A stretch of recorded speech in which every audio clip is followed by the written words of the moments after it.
पहला સૌથી ઝડપી સૌથી સચોટ માત્ર TV9 પર સમાચારો આગળ વાત કરીએ તો રાજકોટમાં અગ્નિકાંડ થયો અને અગ્નિકાંડ મામલે હવે 3 મહાનગરપાલિકાના અધિકારીઓ છે તેમણે એફિડેવિટ રજૂ કરી છે જેમાં અમદાવાદ રાજકોટ અને વડોદરાના 3 ઓફિસરોએ સોગંદનામું દાખલ કર્યું છે 3 મહાનગરપાલિકાના અધિકારીઓએ કુલ 1580 પેજનું એફિડેવિટ રજૂ કર્યું પોતાના સમયમાં જે કામગીરી કરવામાં આવી તે કામગીરીનો એક રીતે આ અહેવાલમાં રિપોર્ટ માં રજૂ કરવામાં આવી છે તમામ વિગતો કે તેમના કાર્યવાહી દરમિયાન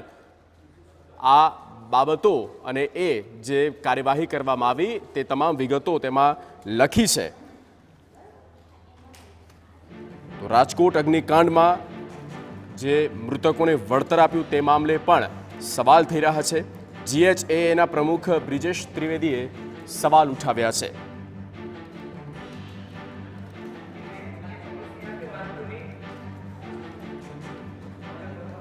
संवाददाता रोनक वर्मा फोनलाइन पर रोनक राजकोट टीआरपी गेम अग्निकांड અને આ બાબતોને લઈને 3 ફાયર ઓફિસરો છે જેમણે પોતાનું સોગંદનામું દાખલ કર્યું કે અમે આ કામગીરી અમારા સમયમાં કરી હતી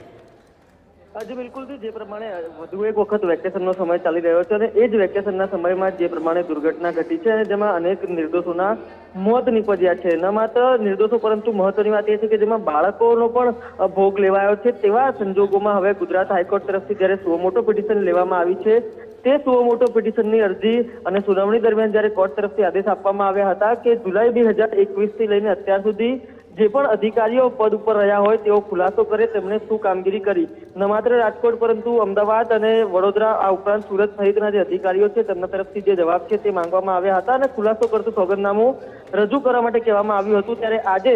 3 તારીખે જે કોર્ટ તરફથી આપવામાં આવી હતી ત્યારે 1580 પાનાનો જે અહેવાલ છે તે મૂકવામાં આવ્યો છે અને જે ગુજરાત હાઈકોર્ટ એડવોકેટ એસોસિએશનના પ્રમુખ છે બ્રિજેશ ત્રિવેદી તેમના દ્વારા વધુ એક સવાલ ઉભા કરવામાં આવ્યા છે અત્યાર સુધી જે પ્રકારે રાજ્યમાં અનેક વિભાગો છે તેમાં લાલિયાવાડી ચાલી રહી છે રાજકોટ એકમાત્ર ઘટના નથી એકમાત્ર આગ નથી કે જેમાં નિર્દોષ લોકોએ પોતાના જીવ ગુમાવ્યા હોય પરંતુ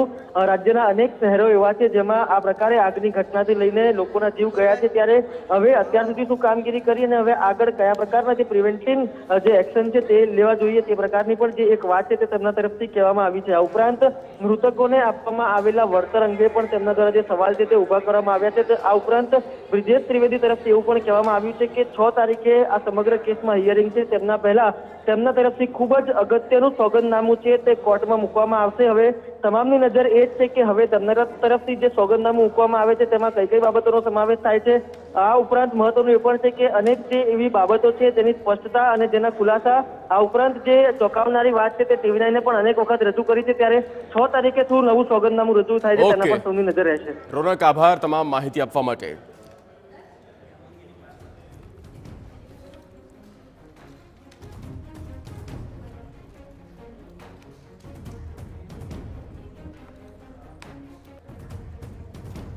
તો હાઈકોર્ટના સખ્ત વલણ પછી એક બાદ